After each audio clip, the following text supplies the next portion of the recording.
हमारी गुफ्तगू के दो हिस्से होंगे। पहला हिस्सा हज़ूर नबी अकरम सल्लल्लाहु अलैहि वसल्लम की अज़ीम शान शख्सियत और शानों में से एक पहलू के बयान पर होगा जो फ़ज़ाइल पर मबनी होगा।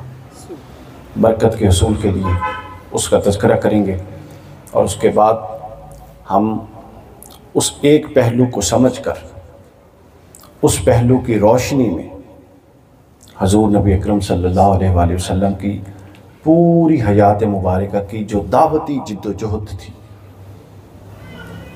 उस पर एक उसका तायराना जायज़ा लेंगे।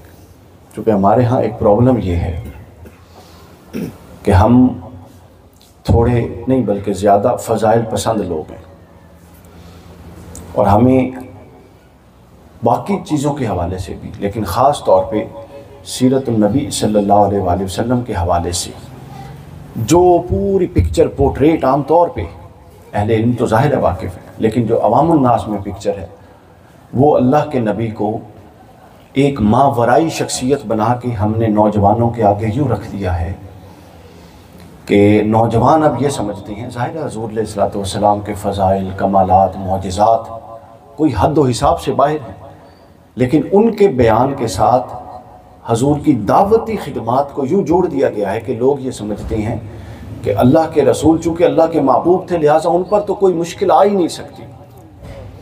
वो तो जैसे इशारा करके चांद तोड़ देते थे वैसे ही उन्होंने इशारे करके मुसलमान कर दिए हज़ारों लाखों लोग। उनकी मक्की ज़िंदगी कैसी थी, उनके ख़िलाफ़ साजिशें कैसी हुई, उनको जगह जगह पे मुसीबतें और मुश्किलात कैसे आई, उनको हर मोड़ पर कैसे उनकी दावत को ठुकराया गया। वो हज़ूर अलैहिस्सलातु वस्सलाम अल्लाह ताला के पैगंबर हैं। हम अकीदा रखते हैं कि हज़ूर अलैहिस्सलातु वस्सलाम अल्लाह के नूर से पैदा हुए हैं, लेकिन हज़ूर अलैहिस्सलातु वस्सलाम एक इंसानी जिस्म भी रखते हैं, बशर भी हैं कि नहीं है बताएं? नूर भी हैं और बशर भी हैं। ये लड़ाइयाँ थी जो पहले जाहिलाना दौर में लोगों ने करवाई। हज़ूर शेखुल इस्लाम ने तो आके ये सब चीज़ें क्लियर कर दी। तो हज़ूर इस्लाम एक गोश्त पोस्ट के इंसान थे। हजूर पर कैफियत वारिद होती थी। कुरान ने 5 जगहों पर, एक दो नहीं, हजूर को अल्लाह ने फरमाया, यानी इतना तो हजूर इस्लाम दिल पर असर लेते थे कि अल्लाह ने फरमाया, ए महबूब अगर ये हक़ को कबूल नहीं कर रहे तो आप अपनी जान को क्यों इतना क्या कहते हैं वो, आप अपनी जान को अपना क्यों पिघला रही हैं, क्यों गिला रही हैं, आप अपनी तबीयत पर क्यों बोझ रखी हैं। एक आयत में है अल्लाह ने फरमाया, महबूब क्या आप इस खौफ से और इस डर में और इस गम में अपनी जान दे देंगे कि ये दीन को कबूल नहीं कर रहे। तो हज़ूर अलैहिस्सलातु वस्सलाम पर सारे जज्बात तारी होते थे। हमने एक ऐसी मावराई शख्सियत का तसव्वुर रख दिया है कि जिसके अंदर जिद्दोजहद नहीं, जिसके अंदर नाकामियों के बाद फिर पलटने के लिए मनसूबाबंदी नहीं, जिसके अंदर मुश्किलात को मैनेज करने के लिए तदबीर नहीं, जिसके अंदर साजिशों के जवाब में तदबीर और तहम्मुल मिजाजी के साथ रद्द अमल देना नहीं। हम सिर्फ मावराई, जिस तरह मतलब एक जज्बाती वाबस्तगी के लिए मावराई और मौजज़ाती पहलुओं का बयान ज़रूरी है, वो फ़र्ज़ है, लेकिन दावत के काम में मौजज़ात नहीं होते, ये ज़हन में रख लें। अगर हजूर के लिए नहीं हुए, अगर इमाम हुसैन के लिए नहीं हुए, अगर इमाम हसन के लिए नहीं हुए तो हमारे लिए भी नहीं होंगे। अल्लाह का कानून ही नहीं है दावत में मौजज़ात। इब्ने हिशाम, मैं अभी अपने मौजू पर आऊँगा, लेकिन मैं भी एक नुक्ता समझा दूँ ताकि आपको अगली बात समझने में आसानी रहे। इब्ने हिशाम, सीरत इब्ने हिशाम, ये हजूर की सीरत की किताबों में पहली सीरत है, मुस्तनद तरीन। 310 हिजरी में ये फौत हो गए। आप अंदाज़ा करें, इससे पहले लिखी गई ना, 310 में फौत हो गए। बाकायदा मुदव्वना सीरत की पहली किताब। उन्होंने लिखा कि हज़ूर अलैहिस्सलातु वस्सलाम के साथ जो मौजज़ात आपने सुने हुए हैं ना, हमने बहुत सारे सुने, हज़ूर शेखुल इस्लाम से सुने, अपनी किताबों में पढ़े, उनकी किताबों में पढ़े। हज़ूर फरमाते थे तो दरख्त चल के आ जाते थे, है कि नहीं है? बताइए भाई, सब बोले है। हज़ूर अलैहिस्सलातु वस्सलाम ने कंकरियों को कलमा पढ़ाया कि नहीं पढ़ाया? इस तरह जानवरों ने हज़ूर अलैहिस्सलातु वस्सलाम की नबूवत की गवाही दी कि नहीं दी? ये सब कुछ है, हुआ और ये हक है, मगर दावत के काम में मौजज़ात नहीं हुए, कभी भी नहीं हुए। अगर दावत के काम में मौजज़ात होते तो ताइफ में हुज़ूर इस्लाम मौजज़े के ज़रिए उस मुश्किल को टलवा देते। ओहद के दिन जो मुश्किल थी वो मौजज़ा के ज़रिए टल सकती थी। हुनैन के दिन जो मुश्किल थी वो मौजज़ा के ज़रिए टल सकती थी। आज़ाब के दिन जो मुश्किल थी, ग़ज़वे आज़ाब, वो मौजज़ा से टल सकती थी। मौजज़ा से नहीं टली करती मुसीबतें दावत के बाब में। तवज्जो मेरी तरफ रखिए। इब्न हिशाम ने एक बड़ी ज़बरदस्त रिवायत बयान की। वो कहते हैं कि ये जो कुरैश के कुछ सरदार थे ना, अबू लहब, अबू जहल, अबू सुफियान, मक्की दौर में, तो इन्होंने हज़ूर इस्लाम को, जब हज़ूर इस्लाम की ये 5वें या चौथे साल की बात है दावत की, ऐलान नबूवत के बाद, तो इन्होंने पहले बिल्कुल लाइट लिया, मजाक बनाते थे। 5वें छठे साल जब बड़े ही सीनियर और बड़े मुदब्बिर लोग, मदनी मक्की माहौल के बड़े मुदब्बिर लोग, सियासी तौर पे जिनका असर रसूख था, जिसमें हज़रत हमज़ा थे, हज़रत उमर फ़ारूक थे, जब ये लोग पलट के इस्लाम की तरफ आ गए तो उन्होंने संजीदा लेना शुरू कर दिया। काबा की ओट में हज़ूर इस्लाम की तरफ पैगाम भेजा कि हम किबला काबे के पीछे खड़े हैं और आ जाओ। हज़ूर आ गए। अब वो बड़ा लंबा मुकालमा है, लेकिन मैंने उसका एक हिस्सा आपको बताना है। सबसे पहले भाई साहब आपकी तवज्जो है, आप अगर ऊपर तशरीफ़ ले आए, नज़र के सामने रहेंगे, इधर सामने तशरीफ़ लें। हज़ूर अलैहिस्सलातु वस्सलाम को, डॉक्टर साहब तवज्जो, हज़ूर अलैहिस्सलातु वस्सलाम को उन्होंने पता क्या कहा? सबसे पहले तो ऑफ़र की। उन्होंने कहा कि तुमने हमारे बड़ों को तुम नादान बना दिया, हमारे खुदाओं को बुरा भला कहते हो, हमारे घरों में फूट डाल दी, एक भाई दूसरे भाई से जुदा कर दिया। बताओ कि तुम चाहते क्या हो? अगर तो तुम्हें बादशाही चाहिए तो हम मुत्तफ़िका तौर पे सरदारान मक्का ये एलामिया जारी कर देते हैं कि तुम हम सब के सरदार हो। अगर तुम्हें माल चाहिए तो हम सरदार सारे इतनी दौलत तुम्हें दे देंगे कि तुम्हें दौलत की कमी नहीं रहेगी। अगर तुम किसी खातून से निकाह चाहते हो तो तुम इशारा करो किस सरदार की बेटी के साथ निकाह करना है, हम उसके साथ तुम्हारी शादी करवा देंगे। ऑफर से, लंबी तफसील है ऑफर से, ये बड़ी मैंने बता दी। हज़ूर इस्लाम ने फरमाया, एक दफ़ा आगे भी जाके ये फरमाया, हज़ूर ने फरमाया कि तुम इन चीज़ों की बात कर रहे हो, तुम अगर मेरे दाएं हाथ पे सूरज रख दो और वो मेरी इजाज़त से तलू और गरूब हो, और बाएं हाथ पे चांद रख दो, तो मैं फिर भी ये अमर जो अल्लाह ने सपुर्द किया, मैं इससे पीछे नहीं हटूँगा। ऑफर्स को ठुकरा दिया। अब दूसरा पहलू जो आपको बताना था। उसके बाद उन्होंने कहा अच्छा, जब ये ठुकरा चुके, उन्होंने कहा अच्छा फिर ऐसे है, फिर ये बताओ। अबू जहल ने कहा कि ये जो सामने पहाड़ है, ये पहाड़ अगर तुम नबी हो तो इससे कहो कि ये मेरे साथ साथ चले, फिर मैं तुम्हें नबी मान लूँगा। हज़ूर अलैहिस्सलातु वस्सलाम ने जवाब में कुरान मजीद की जो आयत आई हुई थी वो तिलावत कर दी। दूसरा जो काफिर था, उसने, दूसरे सरदार ने एक और डिमांड की।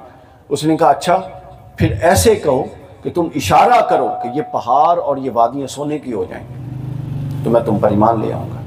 हज़ूर इस्लाम ने उसके जवाब में कुरान मजीद की आयत तिलावत की। फिर तीसरे ने एक और बात की कि अगर तुम ये हो तो इशारा करो कि ये पूरी वादी बकरियों के रिवड़ से भर जाए, हम आपको नबी मान लेंगे। हज़ूर अलैहिस्सलाम ने फरमाया कि नहीं। फिर कुरान की तिलावत की।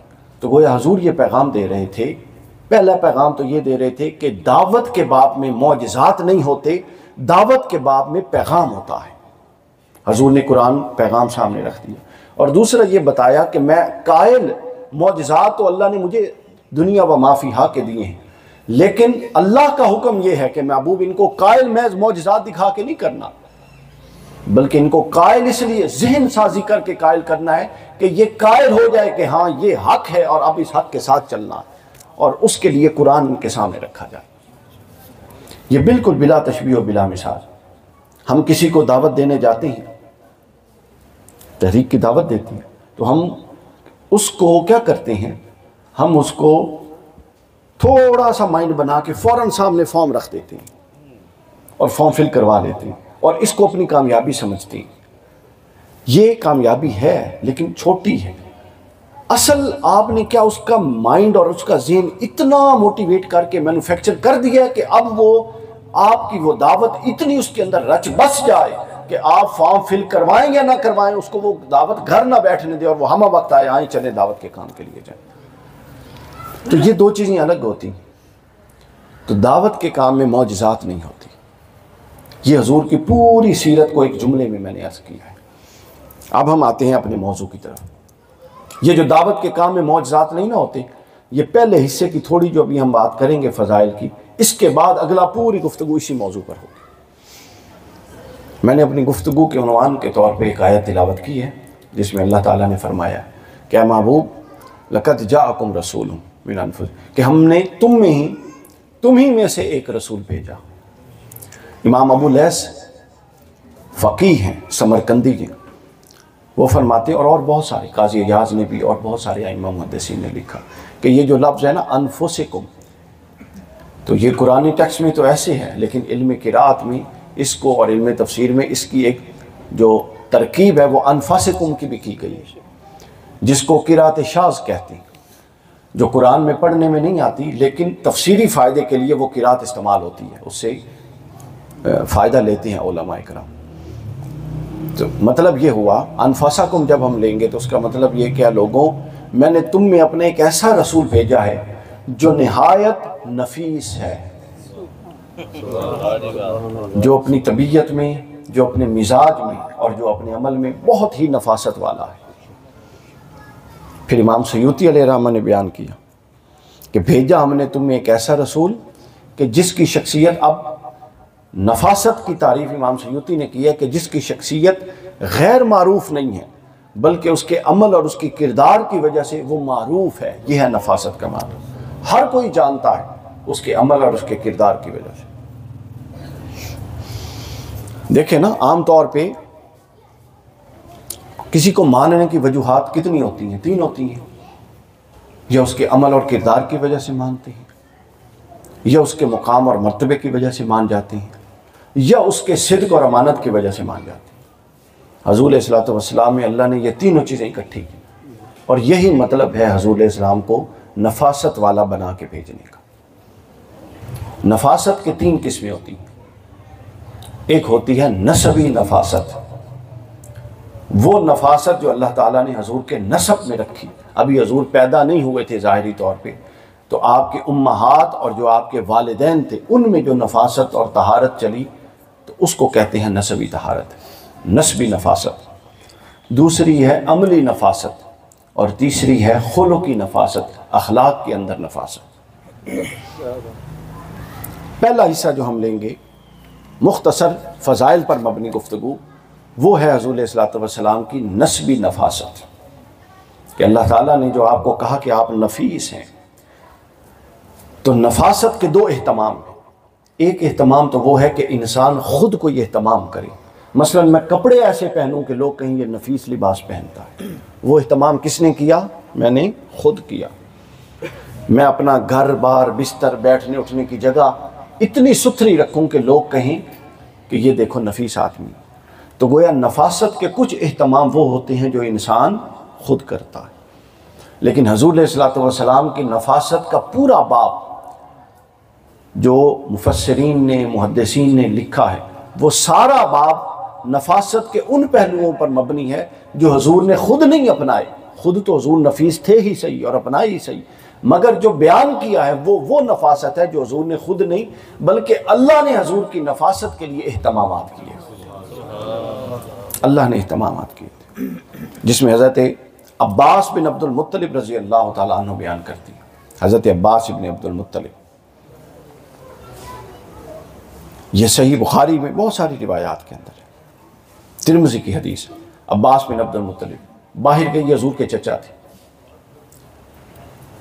बाहर गए तो किसी ने हज़ूर अलैहिस्सलातु वस्सलाम के बारे में कोई गैर मोहतात जुमला कहा। जब दुश्मनी होती है तो दुश्मनी में इंसान अदल और इंसाफ को मलहूज़ नहीं रखता। तो अहले मक्का की चूँकि हज़ूर से दुश्मनी थी तो वो हर तरह का बुरा कहते थे। तो हज़ूर के नसब पर किसी ने गलत जुमला बोला। अब्बास बिन अब्दुल मुत्तलिब हज़ूर के पास आया और बताया। हज़ूर अलैहिस्सलातु वस्सलाम को सख्त नागवार गुजरा और रसूल इस्लाम मिंबर पर तशरीफ़ ले आए, फरमाया मन आना, मैं कौन हूँ। आके अपने बारे में सवाल किया, और ये मजमा वही था जिसमें इतराज़ वाले मौजूद थे। फरमाया मन आना, मैं कौन हूँ। फ़क़ालू अंत रसूलुल्लाह सल्लल्लाहु अलैहि वसल्लम। सहाबा ने अर्ज़ किया, या रसूलल्लाह, आप अल्लाह के रसूल हैं। काला अना मोहम्मद इब्न अब्दुल्लाह। इशारा किया कि मेरा इशारा अपनी शान रिसालत के बयान की तरफ नहीं है, बल्कि मेरा इशारा मैं कौन हूँ, किस ख़ानदान से हूँ और किस नस्ब से हूँ, इसके बयान की तरफ है। काला अना मोहम्मद इब्न अब्दुल्लाह इब्न अब्दुल मुत्तलिब इन्नल्लाह खलकल खल्क फजअलनी फ़ी खैरिहिम फ़िरक़तन सुम्मा जअलहुम फ़िरक़तैन फजअलनी मिन खैरिहिम फ़िरक़तन सुम्मा जअल क़बाइल फजअलनी फ़ी खैरिहिम क़बीलतन सुम्मा जअलहुम बुयूतन फजअलनी फ़ी खैरिहिम बैतन व खैरिहिम नस्बन। हुज़ूर ने फरमाया कि मैं मोहम्मद इब्न अब्दुल्लाह हूँ। अल्लाह ने जब मखलूक़ात को पैदा किया और उनके दो हिस्से बनाए, तो मुझे मखलूक़ात के दो हिस्सों में बेहतरीन हिस्से में रखा। फिर उस बेहतरीन हिस्से में दो हिस्सों में तकसीम किया, अरब और अजम, तो मुझे फिर सबसे उनमें से बेहतरीन हिस्से में रखा जो अरब थे। फिर अल्लाह ताला ने उस अरब को कबाइल में बांटा, तो कई कबाइल बनाए और मुझे बेहतरीन कबीले में रखा, यानी बनु कुरैश में। फिर अल्लाह ने कुरैश में शाखें बनाई, तो मुझे बेहतरीन शाख में रखा, यानी बनु हाशिम। फरमाया मैं कबीले में, घर में, ख़ानदान में, नसब में, हत्ता के तख्लीक होने में तुम सबसे औला और अफजल हो। अपनी नफासत का खुद बयान फरमाया। हज़रत वासिला बिन्त अल-अस्क़ा बयान करती हैं, सही मुस्लिम में, इन्नल्लाह हज़ूर ने इन्नल्लाह अस्तफ़ा किनाना मिन वलद इस्माईल वस्तफ़ा कुरैशन मिन कनाना वस्तफ़ा मिन कुरैशन बनी हाशिम वस्तफ़ा नी मिन बनी हाशिम। फरमाते हैं कि अल्लाह ने जब इस्माईल की औलाद, हज़रत इस्माईल की औलाद पर निगाह डाली कि अब इनमें से किसको चुना जाए, तो अल्लाह ताला ने कनाना को फजीलत दे दी। फिर कनाना की औलाद में से अल्लाह ताला की तवज्जो कुरैश पर गई और कुरैश को फजीलत दे दी। फिर कुरैश में अल्लाह की तवज्जो बनु हाशिम पर गई और उसको फजीलत दे दी। और बनु हाशिम पर जब अल्लाह ने निगाह डाली, तो अल्लाह की निगाह मुझ पर रुक गई और मुझे फजीलत दे दी। तो हुज़ूर इस्लाम को फिर हज़रत मौला अली बयान फरमाते हैं नसब की तारत। फरमाते हैं कि हुज़ूर ने फरमाया कि आदम से लेकर मेरी वालिदा तक, हज़रत आदम से लेकर मेरी वालिदा तक जितनी भी माएँ गुजरी और जितने भी बाप गुजरे, उनमें से किसी माँ में और किसी बाप में जाहिलियत के अमूर और बदकारियों में से कोई शय किसी के करीब से भी नहीं गुजरी थी। अल्लाह ने उनको इतना सुथरा और नफीस रखा था, इतना सुथरा और नफीस रखा। बल्कि मैं आपको बताऊं, इधर अभी एक इमाम का कौल आ रहा है, उनका नाम है इमाम कलबी। वो कहते हैं कि जब से मैंने ये कौल सुन रखा था, तो वो अरब के नस्बों के माहिर थे। नस्ब नाम है, आपको पता ना, हमें तो 3 नस्लों से ऊपर नाम नहीं पता, उनको अपनी 40-40 पुश्तों के नाम आते थे। अंसाब, माहिरीन अंसाब थे। वो कहते हैं कि जब से मैंने हुज़ूर की ज़ुबान से ये सुना, उस वक्त मुसलमान नहीं हुआ था।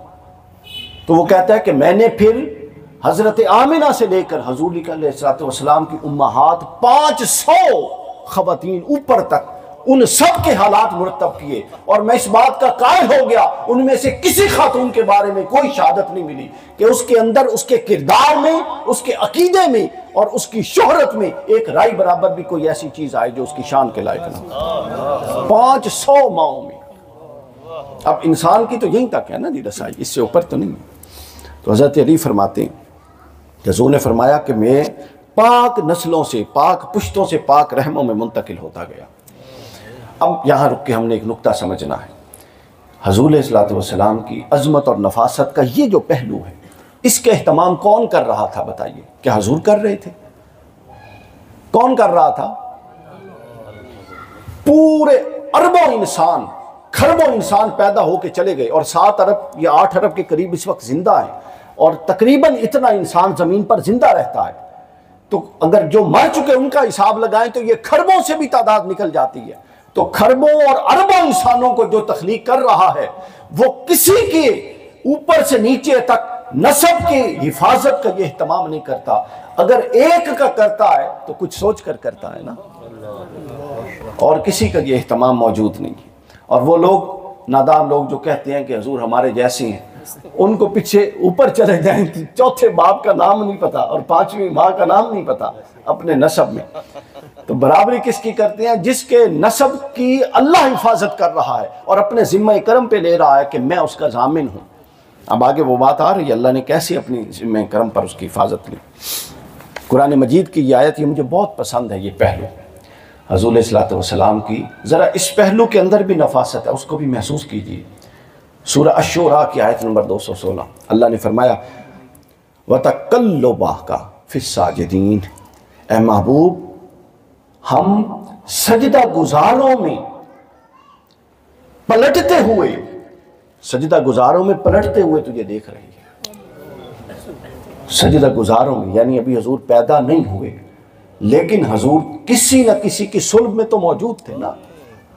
और फिर जब पैदा हुए तो हज़रत अब्दुल्ला से हज़रत आमना के बतन में आ गए।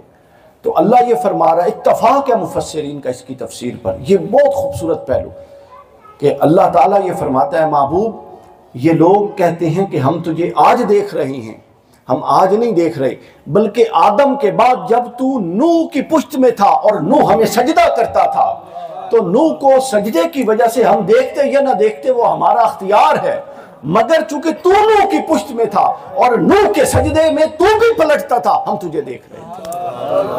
वतक़ल्लुबका फ़िस्साजिदीन, सजदा करने वालों के सजदों में हम तुझे देखा करते। ये कुरान मजीद है, कोई रिवायत नहीं है।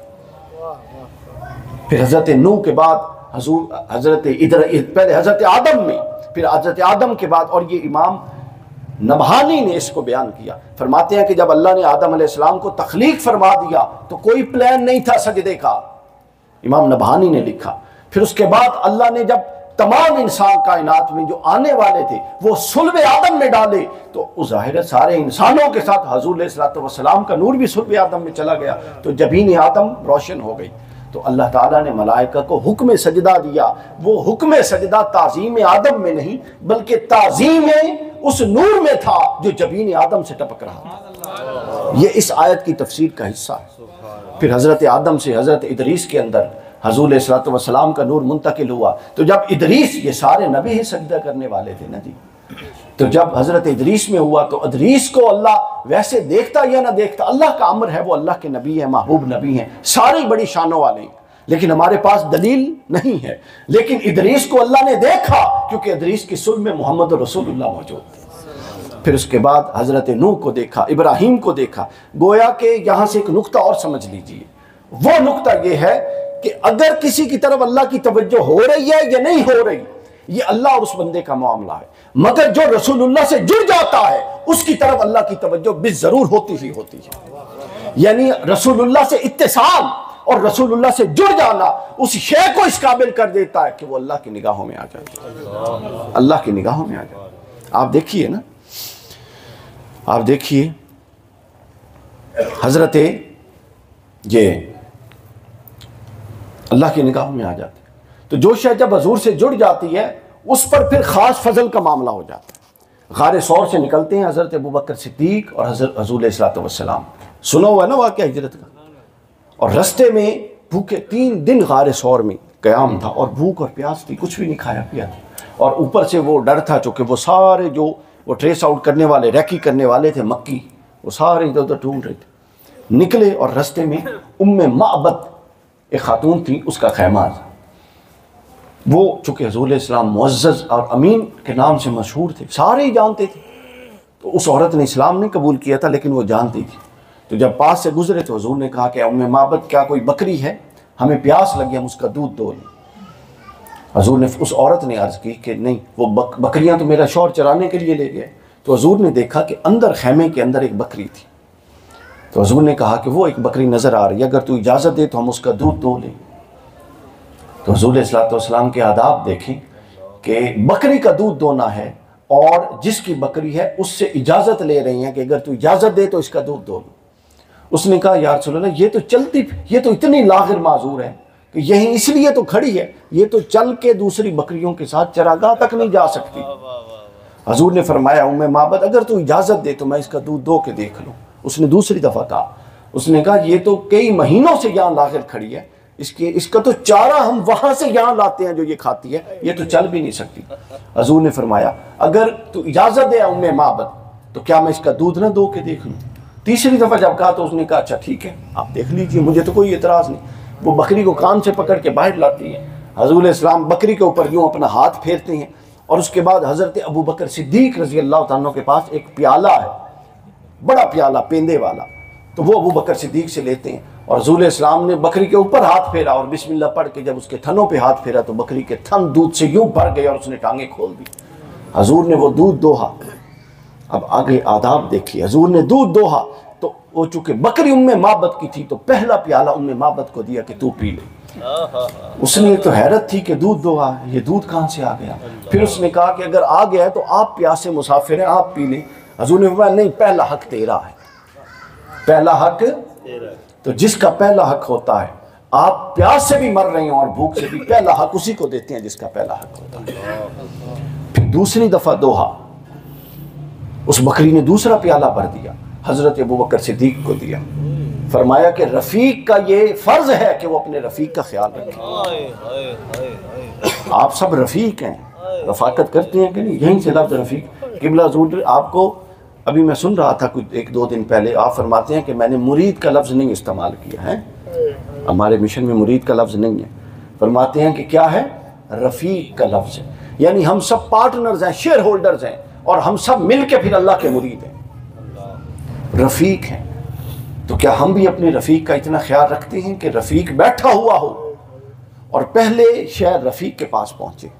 ये सिर्फ शहर की हद तक नहीं, इज़्ज़त की हद तक, कि जहाँ 2 जगह हो ये कोशिश हुई कि रफ़ीक की कि पहले इज़्ज़त इस रफ़ीक के पास पहुँचे।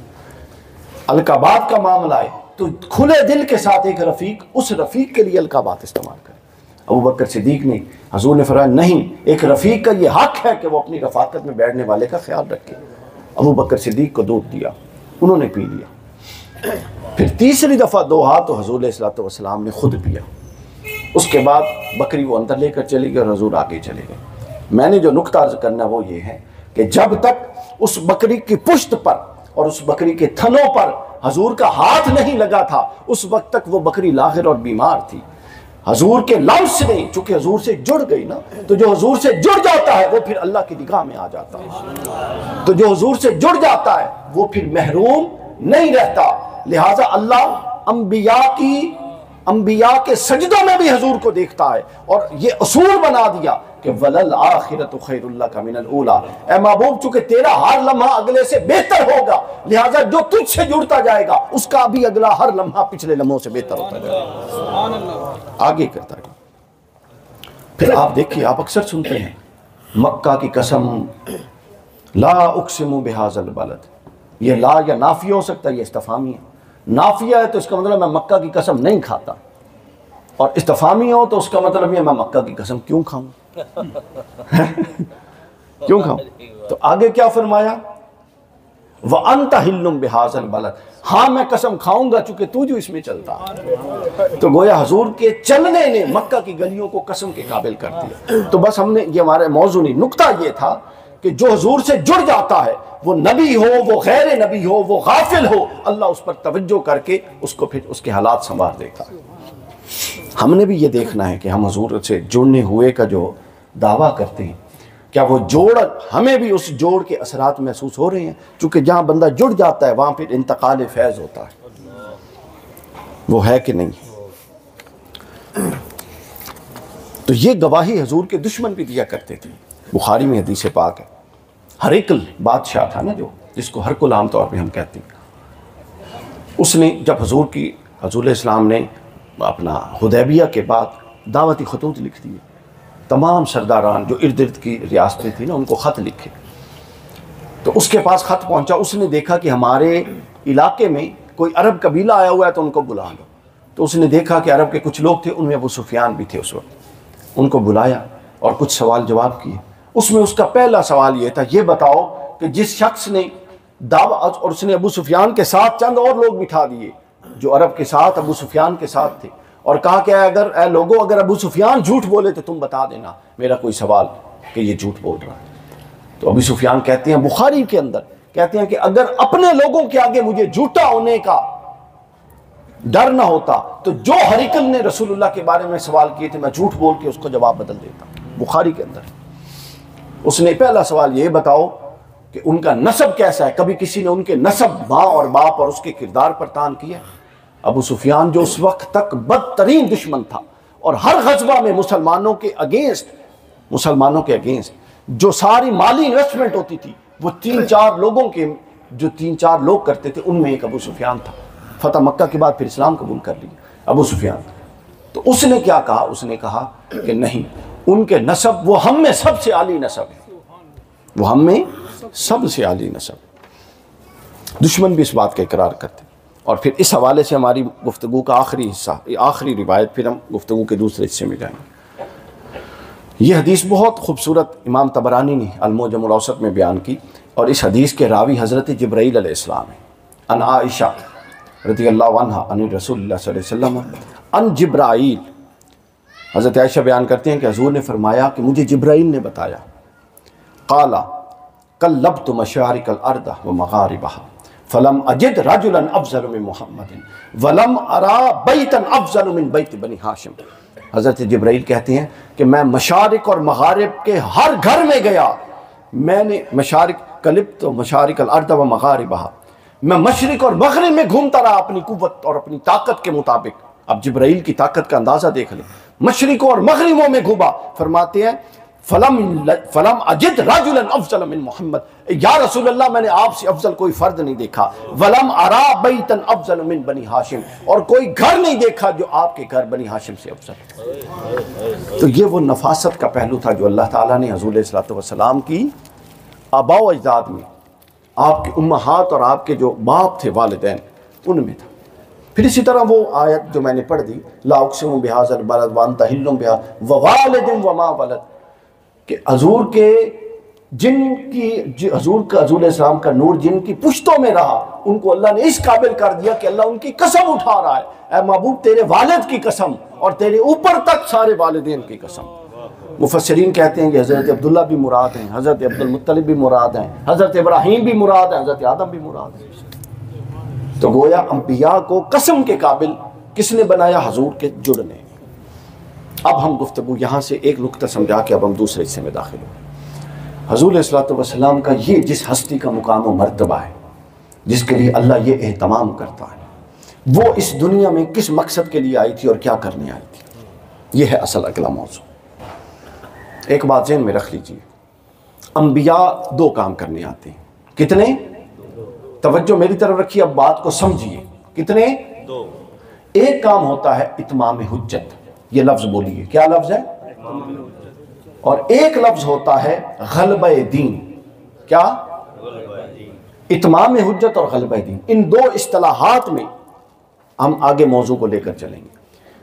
हज़रत आदम से लेकर हज़रत ईसा तक जितने नबी आए, हर नबी ने इत्माम हुज्जत किया। इत्माम हुज्जत क्या होता है? इत्माम हुज्जत ये होता है कि जो अहकाम अल्लाह ने दिए हैं, उन अहकाम को बग़ैर कमी बेशी के लोगों तक इस तरह पहुंचा देना और उनको फिर कोई उज़र बाकी न रहे। अगर वो अल्लाह का उस पैगाम के पहुंचने के बाद अल्लाह का इनकार करें तो फिर वो अल्लाह की बारगाह में खुद जवाब दिए, फिर वो जहन्नुम के हकदार हैं। यानी नबी ने जिस तरह के पैगाम पहुंचाने का हक था, उस तरह जब नबी पैगाम पहुंचा देता है, इसको कहते हैं इत्माम हुज्जत। क्या कहते हैं? अल्लाह के तमाम नबी हजरत आदम से लेकर हजरत ईसा तक सब नबी इत्माम हुज्जत करने आए थे। किसी नबी ने गलबे दीन नहीं किया। दीन को बतौर निजाम, दीन को बतौर कदर और दीनी कदरों को एक मुआशरे में कायम करके, एक मुआशरा कायम करके नहीं दिखाया। क्यों नहीं दिखाया? चूंकि अल्लाह ताला ने हर नबी के बाद एक नबी को उठाना था, हर नबी के बाद अगले नबी को भेजना था, हर नबी के बाद फिर अगले मुआशरे में जो खराबी आनी थी, नए नबी उठा देना था। मगर हजूर अलैहिस्सलातु वस्सलाम के बाद तो अब नबी आना नहीं था, नबुव्वत तो खत्म हो चुकी थी। तो लिहाजा अब क्या हुआ? अल्लाह ने मनसबे रिसालत बयान करते हुए बताया कि लियुज़हिरहु अलद्दीन कुल्लिह।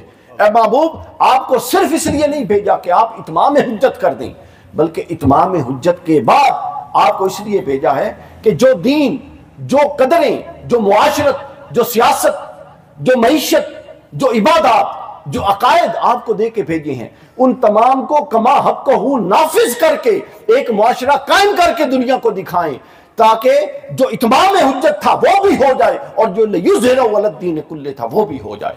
तो हुजूर ने सिर्फ इत्माम हुज्जत नहीं किया, बल्कि अल्लाह की दी हुई कदरों की बुनियाद पर एक मुआशरा कायम करके दिखाया। अब खत्म नबुव्वत हो गया। क्या हो गया? तो अब बताइए कि उस खत्म नबुव्वत के बाद, बल्कि खत्म नबुव्वत को आगे ले जाते हैं। अब पहले ये जो हम कहते हैं ना, हुजूर ने एक मुआशरा कायम करके दिखाया, ये कहने को बड़ा हल्का है डॉक्टर साहब, ये बात कहने को बड़ी हल्की है। अब आइए मैं आपको बताऊं कि ये हुआ कैसे था। थोड़ा अपने दिलों को और अपने दिमागों को हाजिर कीजिए, ये हुआ कैसे था। सबसे पहले हम दावत को लेते हैं। दावत को मैं 2, 3, 4 एस्पेक्ट हजूर की शख्सियत के आपके सामने रखूंगा, ताकि आपको पता हो कि वो हस्ती जिसकी नफासतों का ये आलम है और जिसकी नफासतों के लिए ये एहतमाम है, वो हस्ती जब दावत के काम में निकलती है तो फिर उसके साथ क्या मामलात होते हैं, कहाँ अजमतें और कहाँ ये दावत का काम। इब्न हिशाम ने लिखा, हजूर, बल्कि ये हज़रत शाह अब्दुल हक मुहद्दिस देहलवी ने मदारिज नबुव्वह में लिखा, कहते हैं कि हुजूर अलैहिस्सलातु वस्सलाम दावत के काम में इतने मुस्तैद थे कि जहां 3 लोग इकट्ठे होते हजूर पहुंच जाते और दीन की दावत देनी शुरू कर देते। इतनी अटेम्प्ट करते, और जब पूछा जाता कि आप हर जगह क्यों पहुंच जाते हैं, आप फरमाते कि मक्का वाले मुझ पर तो सितम कर रही हैं, लेकिन जो मेरे गुलाम मुझ पर ईमान लाए हैं, बिलाल लाया है, सुहेब लाया है, खबाब लाया है, उन पर अमार लाया है, सुमैया लाई थी, उन पर बड़ा जुल्म करते हैं। तो मैं कोशिश में हूं कि अल्लाह की ज़ात कहीं से दरवाज़ा खोले और उम्मीद की किरण आए। दोस्तों, वो पैगाम किसका था? अल्लाह का था। वो नबी किसका था? तो अल्लाह चाहता तो एक मौजज़े थे। ये 13 साल की रियासत किस लिए? एक मौजज़े थे। मदीना का दरवाज़ा खोल देता, कोई और दरवाज़ा खोल देता, दावत के लिए लोगों के दिल हमवार कर देता। अल्लाह ने यह काम क्यों नहीं किया? अल्लाह ताला ने जो दावत का काम होता है उसके तकाजे पूरे करने होते हैं। अल्लाह ताला ने अपने नबी से कहा कि महबूब, हक और गालिब हक ही होता है, मगर गालिब हक तब होता है जब हक पूरे मराहिल से गुजर के आता है। हजूर इस्लाम जहां 3 लोग देखते वहां पहुंच जाते दावत देने के, जहां पहुंच जाते। इब्न हिशाम ने एक और खतरनाक बात लिखी। हज के दिनों में जब सब आते थे ना, मुशरिकीन हज करते थे, जब सब आते थे तो हजूर हज के दिनों में सफ़ा और मरवा और मिना में जाके जो खैमे लगे होते थे, हर अरब कबीले का एक खैमा होता था, उनमें जाके उनको दावत देते थे। कोई मौका नहीं जाने देते थे, उनको दावत देते थे। तो एक दफ़ा रसूल इस्लाम हज के उस लगे हुए खैमों में एक कबीले को दावत दे के आ रहे थे, तो बाहर अबू जहल खड़ा था। ये लोग रैकी करते थे कि जहाँ जाएं हजूर कोई बात करके आएँ, हजूर के बारे में उनको बदज़न करें। तो वो हजूर इस्लाम एक कबीले से बाहर निकले, एक खैमे से दावत दे के। अबू जहल साथ साथ चल रहा था। इब्न हिशाम ने लिखा है कि ये हजूर की ऐसी ताकीर किया करता था कि उसके साथ एक इतना बड़ा बर्तन था और उसमें मट्टी थी। तो हजूर एक खैमे से निकल के जब दूसरे खैमे में जा रहे थे तो वो 2 कदम के फासले पे यूं गैप दे के साथ चलता और मट्टी की मुट्ठी यूं भरता और हजूर के चेहरे पे यूं फेंकता। हजूर अलैहिस्सलाम वो जब मट्टी पड़ती तो यूं झाड़ देते, उसकी तरफ पलट के ही नहीं देखते, अगले खैमे की तरफ चले जाते। क्योंकि जिन्होंने दावत का काम करना होता है वो हर चौक में खड़े होकर फड्डा नहीं करते होते। और जिन्होंने दावत का काम करना होता है वो छोटे फड्डे बड़े मकासद छोटे फड्डों पे कुर्बान नहीं करते हैं। हजूर इस्लाम के पेश नज़र बड़ा मकसद था, अल्लाह के दीन का इबलाग बड़ा मकसद था, लेकिन हजूर ने ये छोटा, ये कितना बड़ा गुस्ताखी का मामला, हजूर पलट के ही नहीं देखते थे। क्योंकि जो बड़ी मंजिलों के मुसाफिर होते हैं वो छोटे छोटे मसाइल पर उलझते नहीं है बस। और दूसरा एक मेरा ज़ौक़ जिस तरफ जाता है कि वो जैसा भी था, काफिर मुशरिक था तो चचा है, था तो हजूर उसकी तरफ पलट के नहीं देखते। दूसरी रिवायत में अबू लहब का भी आया, वो भी यही काम करता तो था तो चचा। तो हजूर ने बताया कि अगर चचा बदबख्त और काफिर भी हो और इस हद तक गुस्ताख भी हो, इसके बावजूद हम उसके वो रिश्ते का एहतराम अपनी जगह कायम रखते हैं। तो हुजूर एक जगह से दूसरी जगह जा रहे हैं, वो मट्टी फेंक रहा है चेहरे के पास और कपड़ों के ऊपर। हजूर यूं झाड़ देते हैं, चूंकि नफासत पसंद थे ना, मट्टी झाड़ देते हैं, लेकिन पलट के देखते ही नहीं है कि कर कौन रहा है, उसके मकासद क्या है। चूंकि जिनके सामने बड़ा मकसद हो वो कभी छोटे मामलों पे नहीं उलझते। वो कभी इस मसले को मसला नहीं बनाते कि मुझे कुर्सी नहीं मिली, मेरा नाम चौथे नंबर पे क्यों लिया है, मेरी कुर्सी इस नुक्कर में क्यों लगा दी है, इस नुक्कर पे क्यों नहीं लगाई। वो इन चक्रों में नहीं उलझते। जिनके पेश नज़र बड़ा मकसद होता है वो इन चीज़ों को नहीं देखते, बल्कि वो क्या देखते हैं, वो ये देखते हैं कि मेरे इस इक़दाम से अगर मेरे बड़े मकसद में एक कदम भी आगे बढ़ रहा है तो मुझे ये गवारा है, मेरी ज़ात की कोई हैसियत नहीं। दाई जो है, ये सुन लीजिए, हम किसी को दावत देते हैं, दावत देते हैं ना, और वो इनकार कर देता है तो हम दुश्मन बना लेते हैं। मैं गल की थी इसमें जनाब इनकार, मैं क्या होता है, दावत अल्लाह के दीन की है, उसने अल्लाह के दीन का इनकार कर दिया, तो अगर अल्लाह ने उसको गुंजाइश दी हुई है तो आपकी क्या, आप तो दाई बनकर गए थे भाई, तो आप क्या दावत अल्लाह के लिए है या नफ्स के लिए है? अगर तो नफ्स के लिए है तो जो दावत कबूल नहीं करता उसको दुश्मन बनाए, अगर अल्लाह के लिए है तो वो कबूल नहीं कर रहा तो आप कौन है? आप तो पैगाम रसा है, दावत तो वो अल्लाह की रद्द कर रहा है, अल्लाह जाने और वो जाने, आपने पैगाम पहुंचा दिया। तो चीजों को इस एंगल से देखिए, चीजों को इस एंगल से देखिए। दाई जो है वो अल्लाह का पैगाम लेके और उसके रसूल का पैगाम लेके जाता है। तो जो हमारी बात नहीं मानता, हम दूसरी तरफ उसकी तरफ जाते नहीं है। हम कहते हैं, मैं पिछली बारी भी गया हूं, उसने लिफ्ट ही नहीं करवाई, कहते हैं कि नहीं कहते? ये दाई का मिजाज नहीं है। जो लोग यहां पर ओहदेदारान बैठे हैं वो ये समझ लें कि ये दाई का मिजाज नहीं है, बल्कि दाई ने जिस चक्की से पिस के निकलना है वो चक्की ही यही है कि जब उसका इनकार किया जाए वो और मुस्तैद हो जाए कि अल्लाह की बारगाह में हो सकता है कि ये इनकार मकबूल हो जाए। मैं तो अल्लाह का पैगाम लेके गया था। तो ये उनका रद्द अमल था। आगे देखिए, अब देखिए ना, एक मौका था, हजूर अलैहिस्सलातु वस्सलाम, आप देखिए हम कितने मौजज़ात रूनुमा हुए हैं, कितने मौजज़ात रूनुमा हुए। अबू जहल तो गर्क नहीं हुआ, मट्टी फेंक रहा था, क्योंकि जो दावत का काम है हम मिक्सअप कर देते हैं, हम खलते मबहस कर देते हैं। हम वो मौजज़ात जो हजूर अलैहिस्सलातु वस्सलाम को नबी और पोजीशन और मदीना में जाने के बाद अल्लाह ने कुफार और मुशरिकीन पर इस्लाम के रौब के लिए तारी किए, उनको लेकर आते हैं दावत के बाब में। दावत के बाब में कोई मौजज़ा नहीं हुआ। मेरा यूट्यूब पे खिताब पढ़ा है हजूर की मक्की जिंदगी की मुश्किलात, वो जरा सुनिए। 13 साल के बाद जो पहला मौजज़ा और पहली गैबी ताईद रसूलुल्लाह को आई थी, वो आई थी जब गारे सौर से निकले थे और सराका बिन मालिक सामने खड़ा था, तो वो जब पकड़ने के लिए आया तो उसके उठने के कदम तंस गए। ये 13 साल के बाद पहली ताईद थी।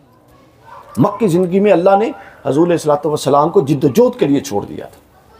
हमें ये वाला पहलू, जो जिद्दोजहद, जो स्ट्रगल, जो बतौर इंसान जब आपका इनकार हो तो आपने पलट पलट के कैसे जाना है, इखलास को कैसे कायम रखना है, ये असल सीरत नबी है जिसका हमारे सामने जिक्र नहीं होता आमतौर पर।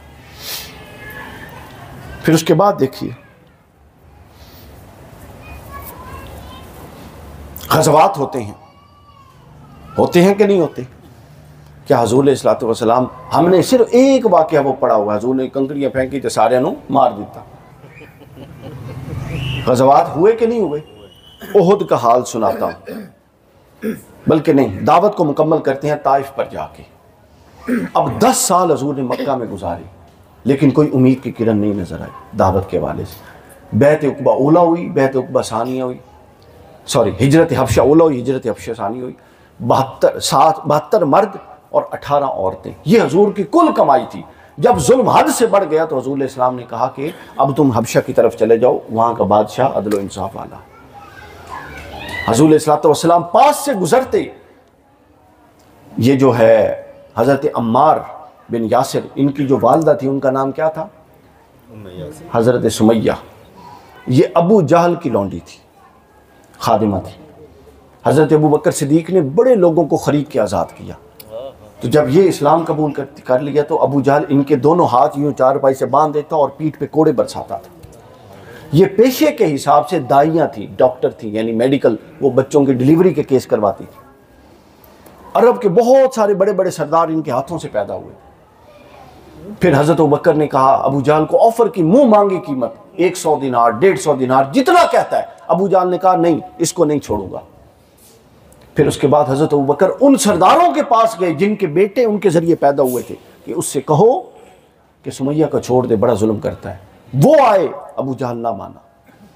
बिलाखिर एक दिन अबू जाहल उनको लेकर सहरे काबा में आया। 2 रिवायात, सहरे काबा में आया और कहता है कि ए सुमैया तू बता, मोहम्मद इब्न अब्दुल्ला के दीन को छोड़ती है या नहीं छोड़ती? उन्होंने कहा नहीं छोड़ती। अबू जाहल ने वहीं से नेज़ा मारा जो सीने से लगा और दूसरी तरफ से गुजर गया। और एक और रिवायत है वो इससे भी खतरनाक है कि उनके अज़्व नाजुक में ये नेज़ा मारा जो पिछली तरफ से कमर से निकल गया। इनके जो वालिद हैं, हज़रत अम्मार बिन यासिर के वालिद और सुमैया के शौहर, यासिर जिनका नाम था, उसको अबू जाहल ने पकड़ लिया उनको और कहता है कि इस्लाम को छोड़ दो, इस्लाम को बोलिए भाई छोड़ दो। उन्होंने कहा नहीं छोड़ूंगा। अबू जाहल ने 4 ऊँट मंगवाए, एक ऊँट के साथ उनकी एक टांग और दूसरे के साथ दूसरी टांग, एक ऊँट के साथ एक बाजू और दूसरे के साथ दूसरा बाजू। सब सरदार खड़े थे शराबों की आपस में, वो प्याले आप लेकर हाथों में, और कहते हैं क्या यासिर छोड़ता है मोहम्मद इब्न अब्दुल्ला को कि नहीं छोड़ता? उसने कहा नहीं छोड़ता। उन्होंने ऊँटों को बिदकाया और मारा। 4 ऊँट मुखालिफ सिमत में गए और हजरत यासिर के जिस्म के पटाखे उड़ गए। हजूर वहां से गुजरे और फरमाया, ए आले यासिर सब्र करो, तुम यहाँ अल्लाह के लिए मुश्किलें कर मारे खा रहे हो, अल्लाह अर्श पर तुम्हारे लिए जन्नतें बना रहा है। तो ये इस्लाम यूं थोड़ा हम तक पहुंचा है, इसमें तो बड़ी कुर्बानियां हैं। और हजूर गुजरते थे और कुछ नहीं कर सकते थे, कहते थे आले यासिर सब्र करो। हमें ये एक कांटा भी चुभा है, एक कांटा भी चुभा है इस अजियत के से। हम में से कोई भी 1% भी इस अजियत से गुजरा जिस अजियत से असहाब रसूल गुजरे थे? नहीं गुजरा। इसलिए हमें इस दीन की अहमियत का अंदाजा नहीं। गज़वात में आइए, मैं आपको बताऊं, ये वो हस्ती मुश्किलात बर्दाश्त, क्या हजूर के दिल पे बीतती होगी कि एक औरत को और एक मर्द को इसलिए ज़िबा किया जा रहा है और इसलिए ऊँटों के साथ किया जा रहा है कि वो ये कहता है कि मोहम्मद अल्लाह के रसूल हैं, और हजूर कुछ नहीं कर सकते मक्की ज़िंदगी, उनको ये कहते हैं कि सब्र करो। फिर ओहद में आइए, ओहद में हजूर अलैहिस्सलातु वस्सलाम को एक बदबख्त ने पत्थर उठा के मारा। हमारे यहाँ चूँकि एक हारिश अदब और ताज़ीम और तकदीस के ऐसे हाले में बयान की जाती है कि वाह वाह के अलावा हमें चाहिए कुछ नहीं है। ये वजह है कि हम प्रैक्टिकली सीरत से दूर हो गए हैं। ये वजह है कि जो सीरत के अंदर वो कुव्वत और ताकत है जो आपको अमल पर आमादा करती है, उससे हम बिल्कुल दूर हो गए हैं। हमें सिर्फ वाह वाह चाहिए, नारे चाहिए जज्बाती, और वो फजाइल का एक चैप्टर चाहिए ताकि सानू करना कुछ ना पड़े। ये वजह है कि हम अमल से दूर होते जा रहे हैं। और फिर हम इस पर मुसिर हैं कि चूंकि हम मोहब्बत रसूल के दाई हैं, जन्नत तो सिर्फ साढ़ा ही हक है। ओहद में किसी ने पत्थर मारा, वो पत्थर हजूर के यूं दंदान होठों पे लगा, हजूर के दोनों होठ मसल हो गए और ये निचला होठ दांत के अंदर धंस गया और निचले 2 दांत टूट गए, शहीद हो गए। ये किस पर आ रहा है? वो हस्ती कि जिसके उम्महात में और बापों में भी अल्लाह ने लग़्ज़िश नहीं आने दी। अल्लाह चाहता तो क्या कोई मौजज़ा रूनुमा नहीं हो सकता था? लेकिन दावत के काम में मौजज़ात नहीं होती, दावत के काम में मौजज़ात नहीं होती, जिद्दोजहद होती, अटेम्प्ट्स होती। फिर उसके बाद किसी बदबख्त ने पत्थर मारा, दूसरा नहीं वार किया। हजूर ने वो खुद पहनी हुई, वो जो डिफेंस के लिए पहनते हैं ना ज़रा, चेहरे ज़रा नीचे होती है, ऊपर जो टोपी होती है उसको खुद कहते हैं। वो इतना जोरदार वार था कि दाईं तरफ से वो जो लोहे का खुद था वो तलवार के वार से फटा और उसके कंकर जो थे वो जो जब लोहे की चादर को फाड़े तो दूसरी तरफ क्या करती है, वो हजूर के रुखसार के अंदर धंस गई। रुखसार के, अब ये किसके रुखसार हैं? जो अल्लाह जिसकी किस्में खाता है। लेकिन अल्लाह देख रहा है और अल्लाह हमें ये बता रहा है कि मेरा महबूब अगर मौजिज़ात के जरिए इनकलाब ले आता और मदीना की रियासत कायम करता तो बाद वाले तो यही कहते कि हम कैसे काम करें, रसूल तो मौजिज़ात से चलते रहे, हम तो मौजिज़ात कर नहीं सकते। अल्लाह ने कहा कि अगर ईसा की कौम के लिए बन्नो सलवा आया तो मैं जैशुल उसरा, वो सहाबी जो भूख से पेट पर पत्थर बांध के चलते थे, मैं उनके लिए भी भेज सकता हूं, मगर नहीं भेजूंगा क्योंकि अब खत्म नबुव्वत है। अगर मौजज़ात से तब्दीली आई तो बाद वाले कहेंगे हम कैसे काम करें, हमारे लिए तो मौजज़ात नहीं होते। तो अल्लाह ने कहा कि देख लो मेरे महबूब ने इंसानी सतह पर जिद्दोजहद करके इनकलाब बर्पा किया। यह खत्म नबुव्वत का मफहूम है। अब क्या हुआ, वो खुद अंदर चुप गई, फंस गई। वो बड़ी मुश्किल से उस कैप टोपी को उतारा, उसके जर्रे अंदर चुपे हुए थे। सहाबा इकराम ने उसको निकालने की कोशिश की, नहीं निकले। हज़रत अबू उबैदा बिन अल जर्राह रज़ी अल्लाह ताला अन्हु, उन्होंने फिर अपने दांतों से उनको पकड़ के खींचा, और इतने शदीद खींचा कि हज़रत अबू उबैदा बिन अल जर्राह के 2 दांत टूट गए उन जर्रों को निकालते हुए। कितनी गहराई, हड्डी के अंदर धंसे हुए थे। तकलीफ का क्या आलम होगा जो हुजूर ने हमारे लिए उठाई है। और हमें थोड़ा हुजूर के दीन की दावत का काम भी हमारे लिए वो नहीं है, उसके लिए हमारे पास टाइम नहीं है, या हमारे पास बहुत सारे जवाब हैं, या हमें अगर नाकामी होती है, नाकामी और कामयाबी दीन के काम में कुछ नहीं होता।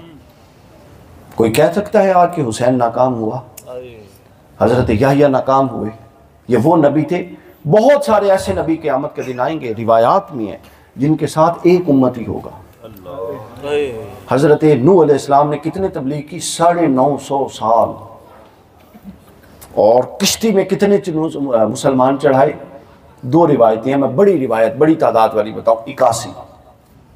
आप तकसीम करें, 900 साल की तबलीग, 81 मुसलमान, 81 साल बाद एक बंदा मुसलमान हो रहा है। लेकिन नूह तबलीग को तर्क नहीं कर रहा, चूंकि तबलीग में कामयाबी या नाकामी का ये मेयार नहीं है नताइज कितने आते हैं। तबलीग में और दीन के काम में और तहरीक के काम में मेयार ये है कि आप कितनी जिद्दोजहद कर रहे हैं, बस ये कामयाबी है। आपकी जिद्दोजहद कामयाबी है, नताइज पर आपकी नजर नहीं होनी चाहिए। वो अल्लाह की ज़ात ने जब देने हैं वो दे देने। ओहद में ये, आज़ाब में देखिए, आज़ाब में क्या हुआ, खंदक खोली और सब कबाइल मिलकर मदीना को उन्होंने घेर लिया था। बाहर से रसद बंद हो गई थी, सामान ख़त्म, अंदर फाके शुरू हो गए।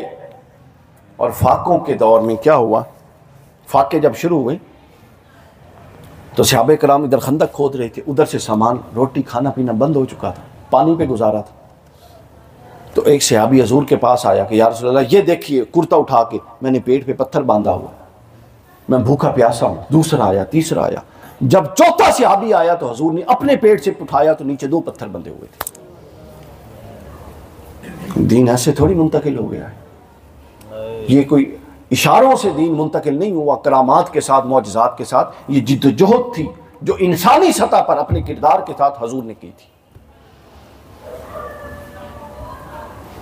ये जिद्दोजहद थी। इस तरह फिर हुनैन में और बहुत सारे मामलात में थी। ताइफ की दुआ अगर आप लोग पढ़िए तो आपको अंदाज़ा हो, रसूल इस्लाम को जब 3 सरदार थे, उन्होंने ऐसा दिल चीर देने वाले जुमले बोले कि वो मैं सुना भी नहीं सकता, तहकीर आमेज जुमले। एक कहता है कि मैं हजूर के पास दावत है, वो कहता है मैं अब तुमसे बात ही नहीं करता, अल्लाह को और कोई नहीं मिला था तेरे सिवा कि जिसको अपने नबी के तौर पे भेजता। रसूलुल्लाह ने ये जुमले किस लिए सुने थे, हमारे लिए सुने थे। दूसरे ने कहा, इससे भी खतरनाक, माज़अल्लाह अस्तग़फिरुल्लाह, कुफ्रिया जुमला, वो कहता है कि अगर अल्लाह ने तुझे मबूस किया तो मैं काबा को आग लगा दूंगा। ये हुजूर जुमले सुनते थे लोग। हमें कोई एक जुमला ऐसा कह देना जिसके अंदर मफहूम ही ना हो, हमने खुद से निकाल लिया कि मुराद है ये एक कहना चाह रहे हैं, हमने खुद से निकाल लिया। तुसी नहीं देखिए गल कर दे उधर रवैया कैसा है, अच्छा गल में भी कुछ नहीं है, हमने रवैये के अंदर से नेगेटिविटी, वो नेगेटिविटी उसके अंदर है या नहीं है, हमारे अंदर है जो हमने अख्ज़ कर रहे हैं। ये जो तीसरे ने क्या कहा, तीसरे ने कहा कि अगर तुम अल्लाह के रसूल हो तो तुम इससे बुलंद हो कि मैं तुमसे बहस करूं, और अगर तुम अल्लाह के रसूल नहीं हो, माज़ अल्लाह झूठ बोल रहे हो, तो फिर तुम इस काबिल ही नहीं हो मैं तुमसे बहस करूं, मैं दोनों सूरतों में नहीं करूंगा। और उसके बाद औबाश नौजवानों को खड़ा किया और हुजूर के पीछे लगा दिया, वो पत्थर मारते। ये किस्से कहानियां नहीं है, पत्थर लगे आपके नालैन तक खून से भर गए। और फिर जब आप नकाहत और कमज़ोरी से बैठ जाते तो जो नौजवान आते जो बगलों में हाथ डालते और फिर खड़ा कर देते, और हजूर दीवारों का सहारा लेके चलते रहे। वहाँ हजूर ने एक दुआ की, अल्लाहुम्मा इलैका अश्कू दुअफ़ क़ुव्वती व क़िल्लत हीलती व हवानी अलन। ऐ बारी ताला मैं तेरी बारगाह में अपनी वसाइल की कमी और इन लोगों के यहाँ जो मेरी बेकदरी हो रही है उसका शिकवा करता हूँ। आप जुमले तो सुनिए, ऐ बारी ताला क्या तूने मुझे इनके रहमो करम पे छोड़ दिया है? ये जो चाहे मुझसे कर गुजरे, तू खामोशी से देखता रहेगा? ये हजूर कह रही थी, तू देखता रहेगा? क्या तूने मुझे ऐ बारी ताला इनके रहमो करम पे छोड़ दिया है? उसके बाद फरमाया, अब ये जुमला एक इंसान की नफ्सियात थी, अब आगे एक अब्द खालिस की नफ्सियात उठी और फरमाया, इल्लम यकुन अला अलैया गज़बका फला उबाली। ऐ बारी ताला अगर ये सब कुछ इसलिए नहीं है कि तू नाराज है, अगर तो ये तेरी नाराजगी की वजह से नहीं है तो मुझे कोई फर्क नहीं पड़ता, ये इससे भी बुरा सलूक कर दे। मुझे गर्ज क्या है? तू रजा रहे, तू राजी है। तो दाई का ये ज़हन होना चाहिए। दाई को इससे गर्ज नहीं, दाई से ये गर्ज है कि अगर महबूब राजी है जिसके लिए आए हैं तो बस बाकी सब कुछ ठीक है। तो दोस्तों 23 वर्ष की ज़िंदगी एक प्रैक्टिकल इंसान की ज़िंदगी थी, जो बीवी बच्चों वाला था, जो गोश्त पोस्ट वाला था, जिसको तकलीफ़ होती थी, जिसको पत्थर मारे जाते थे, जिसको उसकी शान से निहायत छोटे दर्जे के जुमले बोले जाते थे, लेकिन वो चूँकि दाई था अल्लाह के पैगाम का, वो इन चीज़ों की तरफ तवज्जो किए बग़ैर आगे जा रहा था, बग़ैर आगे जा रहा था।